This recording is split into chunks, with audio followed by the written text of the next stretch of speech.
On a successivement entendu ce matin des intervenants présenter le contexte du rapatriement et de la question harkie. Cet après-midi, on a parlé ensuite des archives. Cet après-midi, on a évoqué beaucoup de figures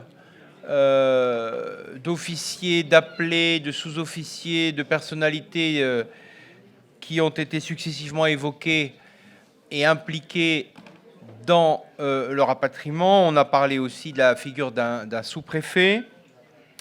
Et il nous restait, dans cette dernière table ronde, à évoquer la question des institutions, non pas des institutions militaires françaises à travers leurs acteurs, mais d'institutions autres. Alors on a réfléchi, on a considéré que la Croix-Rouge internationale, ce matin quelqu'un parlait, posait la question de savoir si un comité international était présent en Algérie, mais il y avait la Croix-Rouge, effectivement, durant cette période. On va évoquer ensuite le comité Parodi, et puis on voulait évoquer la question du FLN. On a demandé à une chercheuse et historienne d'Algérie de venir, qui a accepté de venir, qui va d'ailleurs proposer un papier pour les actes du colloque, Madame Halima Moulay d'Oran, du CRASC à Oran, qui avait accepté de venir, mais malheureusement le visa n'a pas été accordé à temps par l'ambassade de France. Je ne ferai pas de commentaires. C'est très dommage, mais heureusement, nous aurons son papier. Voilà. Donc, nous allons écouter des intervenants que nous avons déjà entendus ce matin, notamment mes deux voisins, ou cet après-midi, je ne sais plus où on en est. Voilà, ce matin. Et puis, Monsieur Mohamed Hadouche, alors je crois que vous n'apparaissez pas sur le programme initial, mais comme on avait connaissance de l'absence de Madame Moulay, heureusement, vous nous avez rejoints. Alors, je passe tout de suite la parole puisqu'on respecte l'ordre du programme, et donc vous terminerez, hein, Monsieur Hadouche. Ah, vous faites ça ensemble, parfait. Bon, donc, Madame Fatima Besnani-Lankou, alors je sais que vous vouliez dire un petit mot pour répondre à une question qui a été posée précédemment, donc je vous invite à le faire, et puis ensuite à enchaîner sur votre intervention, la Croix-Rouge internationale auprès des harkis emprisonnés dans l'Algérie indépendante. La parole est à vous, n'oubliez pas le micro, et vous avez toujours, en vertu de la jurisprudence, un quart d'heure. Alors, plus cette question. Oui, bonjour à ceux que je n'ai pas encore salués. Alors, juste en fait, puisque mon voisin me donne l'autorisation de dire quelque chose avant de commencer mon exposé, c'est les rapports entre Algériens et harkis. En fait, effectivement, il y a des tiraillements, voilà. Mais à mon sens, le plus grave, c'est ce qui se passe en Algérie, puisqu'il y a deux lois, la loi de 99 et la loi de 2012, plus la Constitution de 2020 qui a été touchée, notamment son article 87, me semble-t-il, les discrimine et vraiment les discrimine. Par exemple, la Constitution a été touchée pour qu'on enlève certains droits aux anciens harkis et, me semble-t-il, à leurs enfants, sur, par exemple hein, leurs droits d'électeurs. C'est quand même beaucoup plus important, à mon sens, hein, que de se faire effectivement insulter par un voisin. Si un voisin vous insulte, vous l'insultez à votre... Mais que faire avec un article de la Constitution? Là, il me semble que c'est important de le dire. Alors, je reviens à mon exposé. Donc, pour ma part, je vais vous parler de l'action du Comité international de la Croix-Rouge auprès des harkis emprisonnés dans l'Algérie indépendante. J'utiliserai le sigle CICR pour faire plus court. En 1962, tous les harkis qui souhaitaient fuir les persécutions en Algérie n'ont pas bénéficié des opérations de sauvetage dont nous avons parlé, donc, dont nous parlons plutôt depuis ce matin. Il s'agit principalement des harkis arrêtés à partir de l'indépendance de l'Algérie, internés dans des camps de l'armée algérienne où certains périssent, puis dans des prisons pour les autres. C'est précisément dans ces prisons que quelques milliers de harkis reçoivent la visite de délégués du CICR qui contrôlent les conditions morales et matérielles de leur détention. Alors, comment le CICR a-t-il été informé de l'existence des arrestations de harkis en 1962 ? Avant de vous donner quelques pistes de réponse, je précise que des délégués du CICR connaissaient bien le territoire algérien pour y avoir effectué 10 missions de plusieurs semaines chacune, voire plusieurs mois, de 1955 à 1962, pour contrôler les conditions de détention des indépendantistes enfermés dans des camps de l'armée française ou dans des prisons civiles ou militaires. Le CICR est au courant du sort subi par des harkis, principalement par deux sources.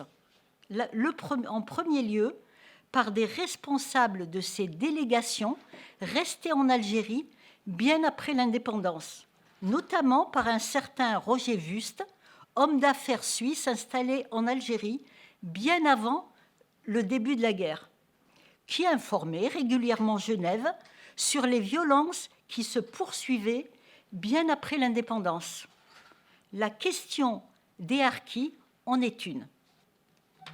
En second lieu, deux associations françaises vont jouer un rôle clé afin d'amener le CICR à se préoccuper des harkis emprisonnés. Il s'agit de l'Association des affaires algériennes, appelée communément Association des SAS, dont nous avons parlé dans la journée, et du Comité national pour les musulmans français, connu sous l'appellation de Comité Parodi, du nom de son premier président, Alexandre Parodi. Des membres des deux conseils d'administration sont souvent adhérents aux deux associations qui agissent conjointement dans certains dossiers, à l'instar de celui des harkis emprisonnés en Algérie. Ainsi, pour ne citer que, François Reverchon et Paul Schoen en font partie. Ils œuvrent sans relâche pour leur venir en aide. Dans les archives du CICR, de nombreux documents attestent de leur demande incessante afin d'inciter l'institution internationale à envoyer ses délégués contrôler les conditions de détention des harkis en Algérie. Inlassablement, ces deux associations recueillent des témoignages de harkis arrivant d'Algérie, notamment des prisonniers libérés ou évadés, qui leur permettent de constituer des listes de personnes enlevées et des lieux de détention sur lesquels les délégués du CICR s'appuieront ensuite pour leurs recherches et leur communication avec le gouvernement algérien. Alors, que sait-on de l'attitude du gouvernement français face aux arrestations de harkis ? Bien qu'il s'agisse de violations flagrantes des accords d'Évian, le gouvernement français reste pour le moins indifférent à leur sort. Je vais vous citer deux exemples tirés des archives du CICR qui en attestent. Alors, le premier exemple, Jean Pictet, qui était un directeur des affaires générales du CICR, rapporte que Jean de Breuil, secrétaire d'État aux affaires algériennes, en visite à Genève le 20 mai 1963, montre peu d'empressement pour le sort des harkis. Un deuxième exemple, le 22 mai 1963, toujours le même Jean Pictet, donc cadre au CICR, rapporte que Georges Gorce, ambassadeur d'Algérie, français en Algérie, comme Jean de Breuil, ne montre aucun intérêt lorsqu'il s'agit d'aborder le problème des anciens supplétifs emprisonnés. Comment le CICR a-t-il obtenu le feu vert de Paris et l'autorisation des autorités algériennes pour visiter les harkis emprisonnés? Tout d'abord, il faut savoir que des Européens d'Algérie, ceux qu'on appelle communément pieds noirs, se démenaient également auprès des autorités françaises et auprès du CICR pour faire rechercher leurs disparus durant l'été 1962. Jean de Breuil finit par accéder à leur demande et se déplace à Genève le 4 février 1964 pour mettre en place un projet de mission pour déterminer les modalités d'intervention du CICR en Algérie. Sous la pression de l'Association des SAS et du Comité national pour les musulmans français, Jean de Breuil y inclut le dossier des harkis emprisonnés. Le 21 février 1963, alors que les autorités algériennes continuent à nier l'existence de camps d'internement détenant des harkis, Ben Bella, qui était président du Conseil, et Samuel Gonard, qui était vice-président du CICR, signent un accord d'intervention d'une mission spéciale. Un volet de l'accord concerne spécifiquement les harkis. Là-dessus, je me pose deux questions. Peut-on dire que les harkis prisonniers ont bénéficié d'un avantage collatéral à la suite des transactions de la diplomatie française avec les autorités algériennes qui faisaient rechercher ces ressortissants disparus? Deuxième question.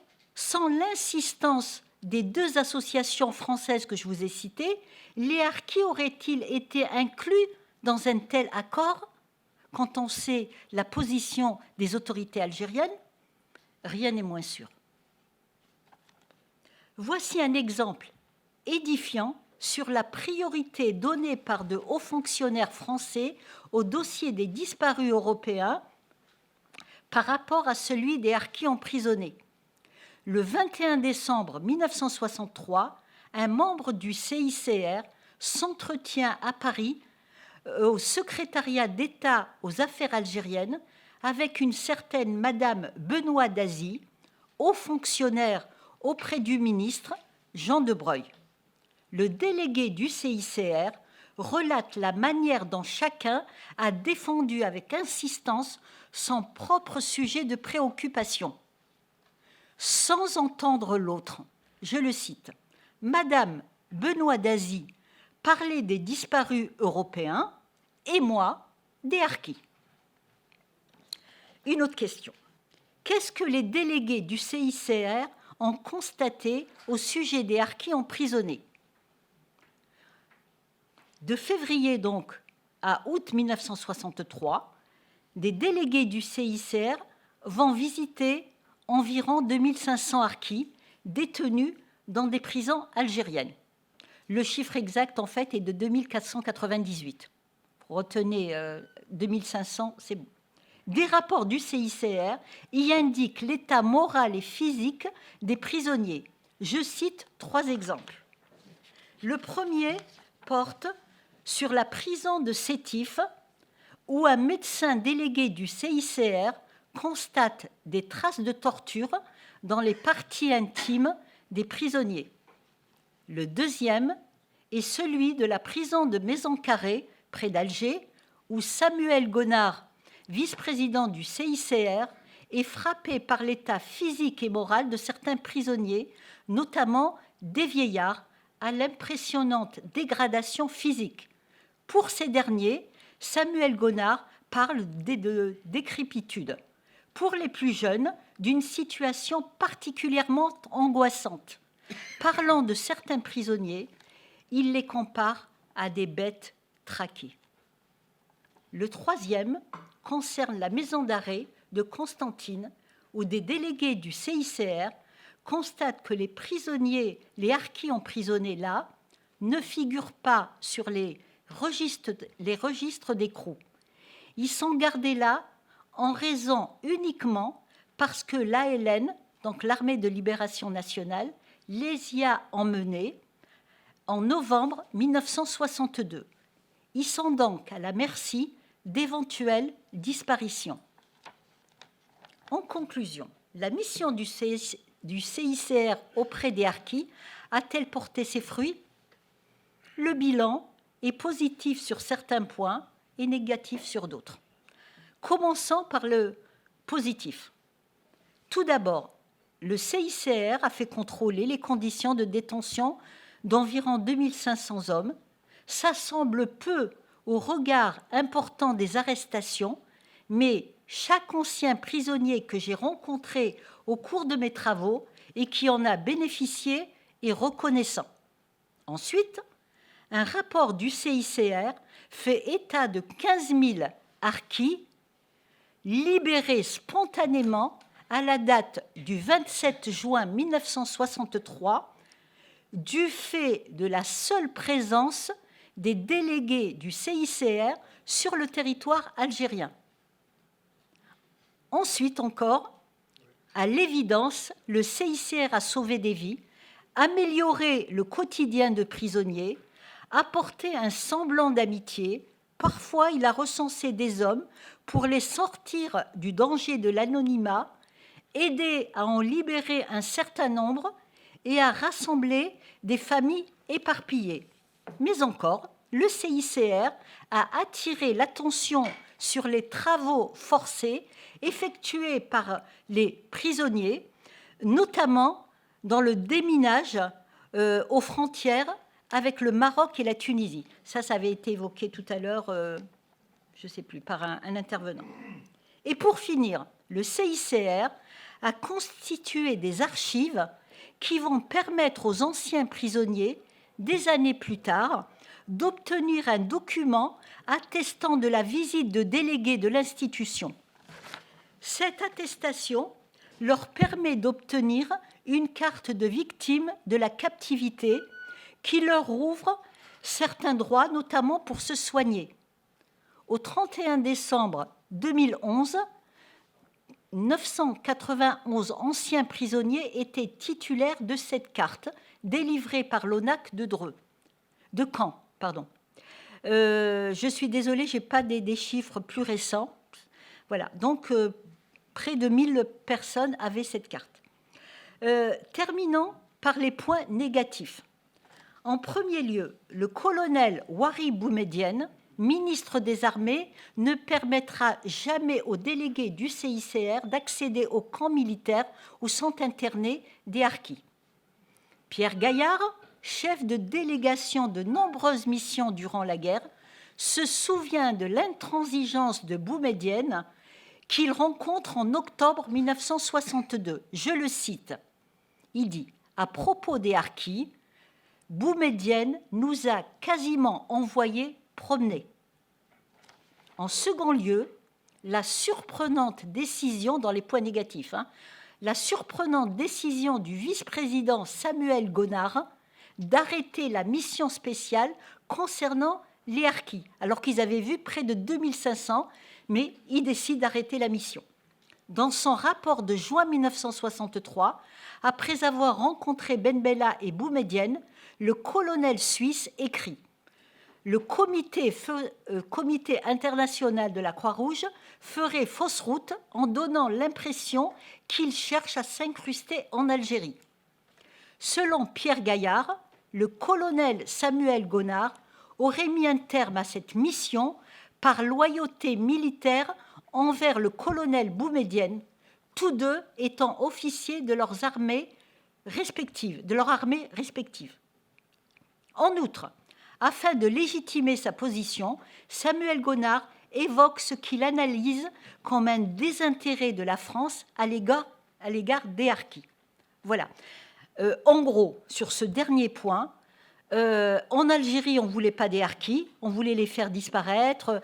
Et en France, en fait, on les a abandonnés.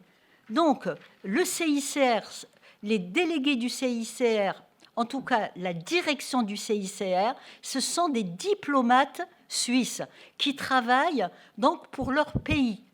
Ils avaient tout intérêt à avoir des bons rapports avec la France et avec l'Algérie. Et comme les harkis n'étaient, revendiqués par personne, donc, quelque part, ils les ont abandonnés aussi. Ce n'est qu'à la fin de l'année 1969 que les derniers prisonniers harkis quitteront les geôles algériennes. Je vous remercie.